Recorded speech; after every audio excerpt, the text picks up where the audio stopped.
So today in this video we are going to talk about some important facts which is very important for your first paper if you are appearing the examination of BA Part 1 English Honours. So let's start. We have totally included around 30 facts. So we will talk about them. Let's begin. So first one is W.B. Yeats is an is से अच्छा होगा हम यहाँ पर was का प्रयोग करें. Was an Irish poet. तो W.B. यीट्स यानी विलियम बटलर यीट्स का नाम आपने सुना ही होगा. तो वो कहाँ के पोएट थे, अक्सर ये क्वेश्चन पूछा जाता है. Since he belong to Ireland so he is called Irish poet. ठीक है, चूंकि वो आयरलैंड से बिलोंग करते थे इसीलिए हम उन्हें आयरिश पोएट कहते हैं. आगे बात करें तो ट्वेल्थ नाइट, आपने इसका नाम सुना ही होगा. ये एक बहुत ही फेमस प्ले है जो कि विलियम शेक्सपियर के द्वारा लिखा गया है. तो ये एक रोमांटिक कॉमेडी है, इस बात का भी ध्यान रखा जाना चाहिए. और इसको लिखा गया था विलियम शेक्सपियर के द्वारा.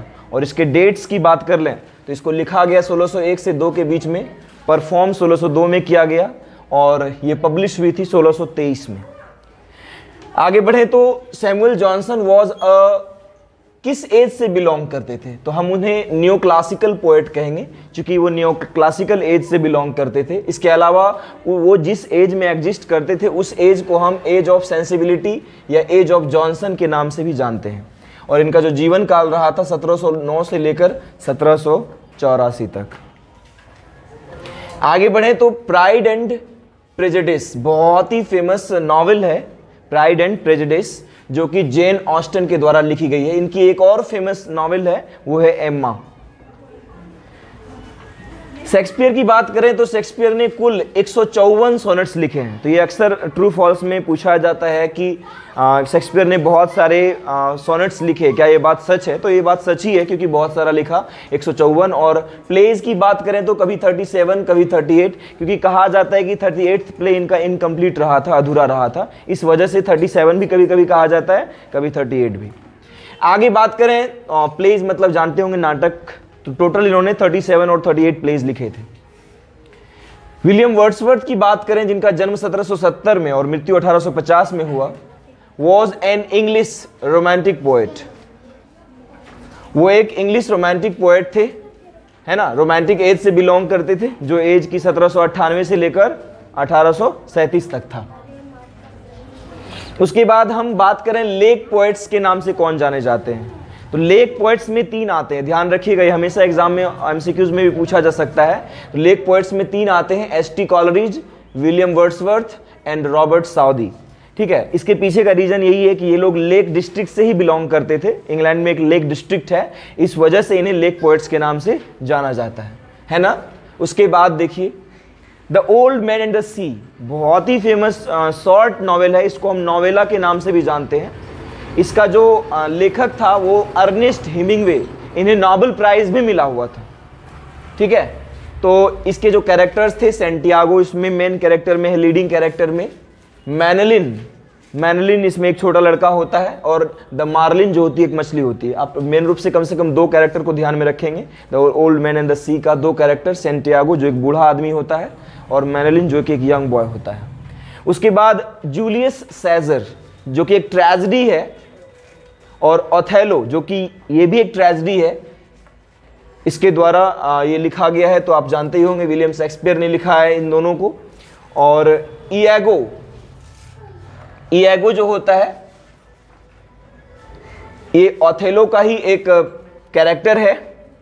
और हम जो है ओथेलो का एक और कैरेक्टर है ओथेलो खुद, जिसको हम ट्रेजिक हीरो के तौर पर देखते हैं. ठीक है, तो ध्यान रखिएगा जूलियस सीजर एक ट्रेजेडी है, उसका कैरेक्टर ये नहीं है. इयागो जो है, इयागो कैरेक्टर है ओथेलो का. ठीक है, उसके बाद हम बात करें द रेनेसां मूवमेंट की, तो ये किस सेंचुरी से बिलोंग करता है, तो ये 16th सेंचुरी से, ये 1500 से 1600 के बीच के अराउंड माना जाता है. फिर बात करें द न्यू क्लासिकल मूवमेंट की, तो ये 18th सेंचुरी से बिलोंग करता है क्योंकि ये 1700 में शुरू हुआ था और 1785 तक सर्वाइव किया था. उसके बाद the great master of dramatic monologue, बहुत ही इंपॉर्टेंट क्वेश्चन होगा ये कि ड्रामेटिक मोनोलॉग के मास्टर के तौर पर हम किन्हें जानते हैं, तो ये थे रॉबर्ट ब्राउनिंग. ये गैस पेपर में मैंने देखा ये गलत दिया गया है, उसमें फॉल्स बताया गया है जबकि ये ट्रू है. और ये विक्टोरियन एज से बिलोंग करते थे जो एज 1837 से 1901 तक रहा. उसके बाद the great master of irony, irony के मास्टर के तौर पर देखा जाता है जेन ऑस्टन को। और इसके अलावा ये जानी जाती हैं कॉमेडी ऑफ मैनर्स के लिए, यानी इनकी जितनी भी प्लेज हैं रियल लाइफ से या एवरीडे लाइफ से जुड़ी हुई हैं, इस कारण से इन्हें कॉमेडी ऑफ मैनर्स की प्लेज भी नॉवेल्स भी कही जाती हैं। इन्हें कंट्री हाउस नॉवेल्स के लिए भी जाना जाता है, यानी कि नॉवेल्स को एक खास कैटेगरी में शामिल किया जाता है जो कि कॉमेडी ऑफ मैनर्स में या फिर कंट्री हाउस नॉवेल्स में आता है। उसके बाद बात करें तो एस्ट्रोफल, अब यहां पर कंफ्यूज मत होइएगा क्योंकि दो वर्क है, एक एस्ट्रोफल है और एस्ट्रोफल एंड स्टेला। एस्ट्रोफल एंड स्टेला लिखा गया है फिलिप सिडनी के द्वारा, और ये एस्ट्रोफल जो एक जो कह सकते हैं कि एक पास्टोरल एलेजी है, ये लिखा गया एडमंड स्पेंसर के द्वारा और इन्हीं की डेथ के मेमोरी में लिखी गई थी। यानी जब फिलिप सिडनी का डेथ हो गया, जो कि ऑथर थे किसके, एस्ट्रोफल एंड स्टेला के, जब इनका डेथ हो गया तो इन्हीं के डेथ के मेमोरी में जो है इनके याद में लिखा एडमंड स्पेंसर ने एस्ट्रोफल। ठीक है, ध्यान में रहेगा। और ये एक पास्टोरल एलेजी है, ये भी ध्यान रहे। उसके बाद बात करें तो गलिवर्स ट्रैवल बहुत ही चर्चित है, इस पर फिल्में भी बनी है बहुत सारी। गलिवर्स ट्रैवल जो है एक प्रोज सटायर है जो कि जोनाथन स्विफ्ट के द्वारा लिखी गई है। इसमें बहुत ही लाइक लिलीपुटियंस वगैरह छोटे छोटे लोग होते हैं, उंगली भर भर के लोग होते हैं, बहुत इसमें ऐसा दिखाया गया है, ऐसी कोई ट्रैवल स्टोरी है इसमें। Milton is a poet of Christianity, Christianity के पोएट के तौर पर देखे जाते हैं। आप जानते हैं कि इनके जितने भी वर्क्स हैं वो बाइबल के मिथोलॉजी पर बेस्ड हैं, बाइबल पर बेस्ड हैं, इस कारण से इन्हें पोएट ऑफ क्रिश्चियनिटी भी कहा जाता है, इन्हें रिलीजियस पोएट के तौर पर भी हम जानते हैं। और इनके एपिक पोएम्स दो बहुत ही फेमस हुए हैं, पैराडाइज लॉस्ट, ई हो जाएगा पैराडाइज में, है ना, पैराडाइज लॉस्ट और पैराडाइज रीगेन्ड, ये दोनों के लिए ये जाने जाते हैं। उसके बाद बात करें स्पेंसर को, स्पेंसर को चाइल्ड ऑफ रेनाशा की उपाधि दी जाती है और या चाइल्ड ऑफ रिफॉर्मेशन भी कहा जाता है। रेनाशा की बात करें तो रिफॉर्मेशन दोनों मिलता जुलता शब्द है, तो चाइल्ड ऑफ रेनाशा यदि एग्जाम में पूछा जाता है तो ध्यान रखिएगा कि स्पेंसर को कहा जाता है। और कहा गया था, ये चार्ल्स लैम ने कहा था इन्हें, चाइल्ड ऑफ रेनाशा एंड रिफॉर्मेशन। उसके बाद बात करें ऑल फॉर लव, जो कि एक सेंटिमेंटल ट्रेजेडी है, ये लिखा गया है विलियम शेक्सपियर के द्वारा ही। इनका जीवन काल आप सभी जानते होंगे, 1564 से 1616 रहा था। द डचेस ऑफ माल्फी, ये एक रिवेंज ट्रेजेडी है जो कि जॉन वेबस्टर के द्वारा लिखी गई है। ये एक ट्रेजेडी है, ध्यान रहे, द डचेस ऑफ माल्फी, और लिखा गया इसको जॉन वेबस्टर के द्वारा। ऑथर का नाम भी याद रहे, the duchess of Malfi, John Webster. उसके बाद ये बहुत ही इंपॉर्टेंट क्वेश्चन मुझे लगता है, क्योंकि आपके सिलेबस में भी इससे एक पोएम है, ब्रेक ब्रेक ब्रेक, आपने पढ़ा होगा। ये लिखा गया अल्फ्रेड लॉर्ड टेनिसन के द्वारा। इस एंथोलॉजी का नाम है इन मेमोरियम, पूरा नाम है इन मेमोरियम AHH। आर्थर हेनरी हेलम जो कि इनका फ्रेंड था, उसी के मेमोरी में लिखा गया। अब जब किसी के डेथ के मेमोरी में लिखा जाता है उसको हम एलेजी बोलते हैं, शोक गीत जिसको कहते हैं। ठीक है, तो ये written in the memory of death of his friend Arthur Henry Hallam के डेथ के मेमोरी में लिखा गया, और ये एक एलेजी है, ध्यान रहे। और इनके दोस्त जो थे वो 22 की उम्र में ही किसी जहाज दुर्घटना में मारे गए थे, जिस कारण से ये बहुत याद आते थे। और कहा जाता है ऐसा कि इनकी बहन से उनकी शादी भी होने वाली थी, आर्थर हेनरी हेलम की, इस वजह से भी कहीं ना कहीं ज़्यादा क्लोज रिश्ता था इन दोनों का, और बहुत दुखी हुए थे जब इनकी डेथ हुई थी, बहुत ही कम उम्र में। ये भी एक पोएट ही रहे थे, 22 की उम्र में ही इनकी डेथ हो गई थी, इस कारण इन्होंने बहुत ही उनको याद किया। ब्रेक ब्रेक में आप यदि पढ़े होंगे पोएम तो आप समझ सकते हैं किस कदर वो उनको याद आ रहे हैं। वो ढूंढते हैं कहीं उसको पानी की परछाइयों में कहीं से कहीं, और बहुत नाराज़ होते हैं वो शायद प्रकृति से, नेचर से, खुदा से। अब आगे बात करें तो जॉफ्रे चौसर की बात कर लें तो ये नाम कैसे भूल सकते हैं हम लोग, जो कि मिडिल इंग्लिश पीरियड के बहुत ही चर्चित फिगर है। इनसे ही कहीं ना कहीं अस्तित्व माना जाता है इंग्लिश लिटरेचर का, और father of English language, father of English literature, father of English poetry भी कहे जाते हैं ये। इतने सारे टाइटल्स। जन्म 1340 में हुआ, मृत्यु 1400 ईस्वी में। और कैंटरबरी टेल्स बहुत ही फेमस वर्क इनका, जिनमें कि कुल 24 कहानियाँ हैं। हालांकि इनकी प्लानिंग थी वो कि 100 से भी ज़्यादा स्टोरीज उसमें लिखना चाहते थे चैप्टर वाइज, और ये कोई कहीं पर जा रहे थे लोग तीर्थ यात्रा में, तो ये एक इस तरह से अंतराक्षी खेली गई कि सब एक एक कहानी सुनाएगा, और टोटल उसमें लगभग 100 पैसेंजर्स थे, सबको एक एक कहानी सुनानी थी, ऐसा कुछ सेटिंग उसमें रखा गया था। लेकिन ये कहानी सारी पूरी नहीं कर पाए थे, 24 कहानी तक ही पूरा लिख पाए थे, जिसके बाद इनका डेथ हो गया था।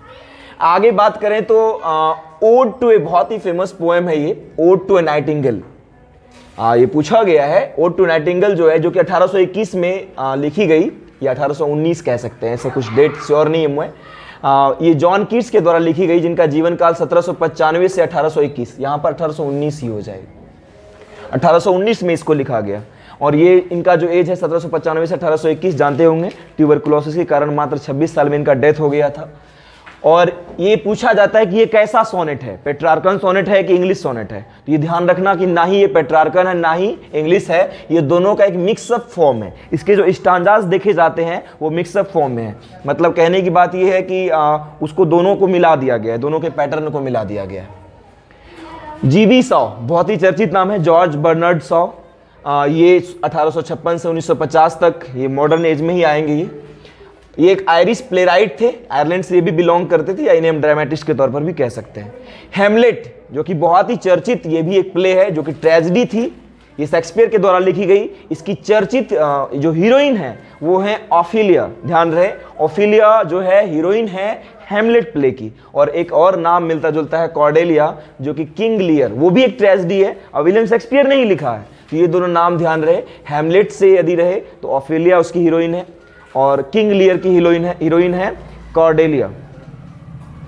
और एक लास्ट क्वेश्चन आज के लिए, लास्ट फैक्ट, टी.एस. एलियट जो कि थे, इनका जन्म हुआ था 1888 में, मृत्यु 1965 में।